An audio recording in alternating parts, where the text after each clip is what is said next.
Hey John, police tell us that a man was leaving a local bar here when he noticed a group of men harassing a homeless man. Stating with 42,000 acres already burned and 31% containment, but it really has stepped up today. As you can see, this home right here was lost. Hey, good morning, John. I just reached 9.68, now 7 miles. We're very active people. We love to hike, we love to go boating. Things like this happen. Someone could fall, someone could get hurt, and we received information from Reno Police Department about 30 minutes ago. This is exactly, if you've never seen the races, this is exactly what they'd be doing. This morning, Reno police are investigating a shooting stemming from a road rage incident. It happened last night near the 800th block of Wells and I-80. Luckily, no one was injured. Officials are looking for the driver of a white Chevy S10 pickup with a camper. He's described as a white male with a medium build. The Washoe County Sheriff's Office got a tip that Jamel Geronimo and Tyler Hernandez were staying at a home in San Diego.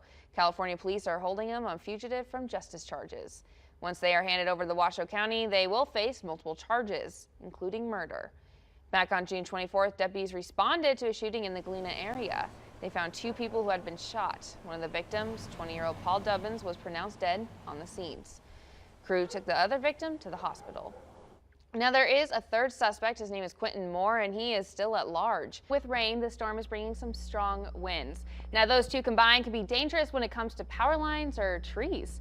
The saturated soil will make it harder for trees to brace against a wind gust, especially if the tree has shallow roots. One person is dead and a 19-year-old is behind bars after a DUI crash in northeast Reno.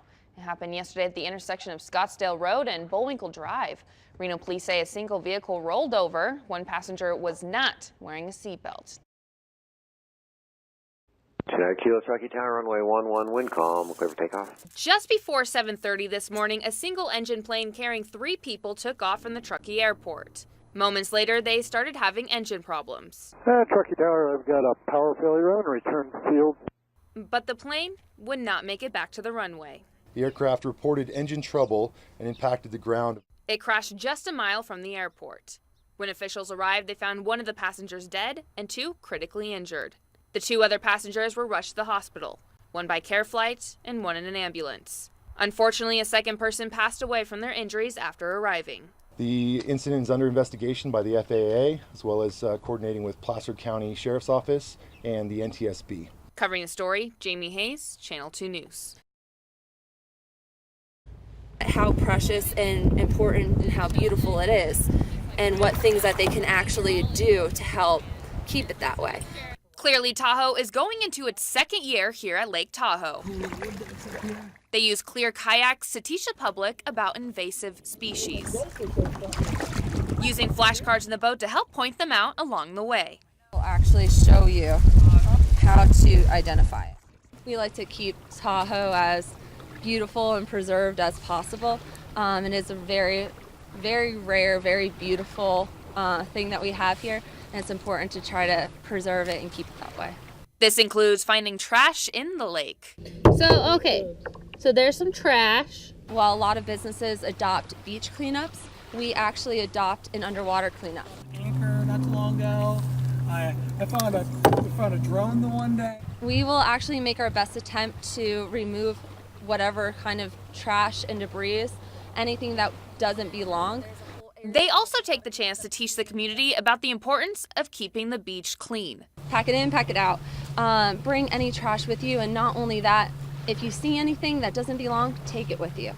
And taking the time to clean the boats when you take them from lake to lake. It's really important, I feel like, for people to be cautious of things that might end up in the lake and to make their best attempt to remove them once they do.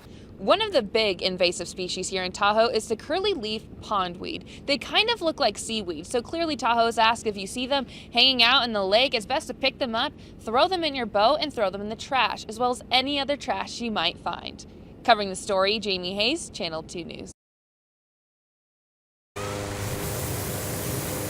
Since 1982, hundreds of pilots have come to the biggest little city to race in the Great Reno Balloon Race, and to put on a show for thousands of people. But sometimes the race can cause a concern for the public. Ballooning is the kind of thing that people will see and they'll go, oh my goodness, that doesn't look normal. I'll dial 911. And Because of that, there are a lot of false 911 calls. Anderson has been a pilot for 36 years and has won the balloon race 4 times.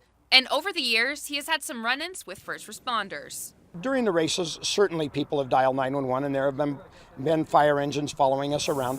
Anderson says that even though the tricks balloons do are not normal for an aircraft, does not mean they are in danger. Often you'll see balloons touching down in that pond. We call that a splash and dash. Well, if an airplane touches down in a pond, he's crashing. And during the races, you may see the balloons close to homes, but Anderson says don't panic. During the Great Reno Balloon Race, when you're flying in a congested city like this, very often you'll see balloons landing in city streets. If you're not sure if it's an emergency or not, maybe hold off on dialing 911. We have a chase crew that's following us, and if we're in trouble, they're going to know it, and they will have already dialed 911. To help educate more people, Anderson and other pilots have created a Facebook group called Hot Air Balloons 101, where people can send in pictures or ask questions about their flight and where they land. Go there, ask any question you'd like.